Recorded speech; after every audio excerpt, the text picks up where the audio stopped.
नमस्कार दर्शक बंधु आउ किछि दिन पर मिलिब सुभद्रार चतुर्थ किस्ती तेबे एहाकु नै कौन रही बड़ अपडेट विषय में आसतु जानिबा ताहा पूर्व आपण मानकु गोटी अनुरोध वीडियो को शेष पर्यंत देखंतु एवं चैनल को नुआ करी आसले गोटे गोटे लाइक सहित सब्सक्राइब करी बेल आइकन को दबाई रखंतु तेबे खूब शीघ्र मिलिबाकु जाउची एही चतुर्थ किस्ती टंका 5000 टंका तेबे केउ मानकु मिलिबो केउ बैंक खाता रे आसीबो जल्दी ताहा आपण मान ए वीडियो माध्यम रे देखि परिबे सेतिबे शेष पर्यंत देखिबे। तेज दर्शक पुणी थे राज्य सरकार देले समस्त महिला हिताधिकारी को बड़ खुशी खबर एणिकी चतुर्थ किस्ती टंका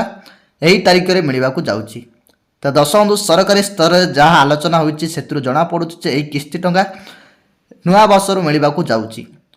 तो नुआ वर्ष क्यों मैंने पाइबे ना जो मैंने प्रथम द्वितीय तृतीय किस्ती पाई से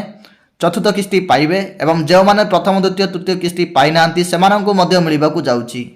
तेज दर्शक भेरिफिकेशन प्रक्रिया जहाँ रही संपूर्ण शेष हो सारी एवं महिला एवं शिशु विकास विभाग पुणी थे स्पष्ट कर कौन हिताधिकारी को एथुर वंचित करा जो मैंने तृतीय किस्ती पाई नथिले वर्तमान जांच करा जांच प्रक्रिया अधिक कठोर यही कारण किसी विलंब हेले निर्दिष्ट तारीख में आपण खूब शीघ्र मिलवा जाऊँगी।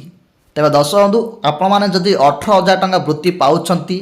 जहाँकि आपण मैंने गवर्नमेंट हो कि प्राइवेट तो आपण मैंने सुभद्रार आपण मैंने भाग नहीं पारे ना। तेरे कौन रही निर्देशावली तेरे आसतु जाना। तेज उच्च शिक्षा विभाग एवं अनुसूचित जाति जनजाति और संख्यालघु विभाग सचिव को पत्र लिखि विभाग सुभद्रा नियमावली अनुसार यह योजना अधीन योग्य होगापी हिताधिकारी बयस 21 वर्ष कि अधिक एवं 60 वर्ष कम होता आवश्यक। राज्य कि केन्द्र सरकार कौन सी योजना अधीन जदि कौन सी महिला वार्षिक 18,000 टंका कि अधिक आर्थिक सहायता ग्रहण करुथिबे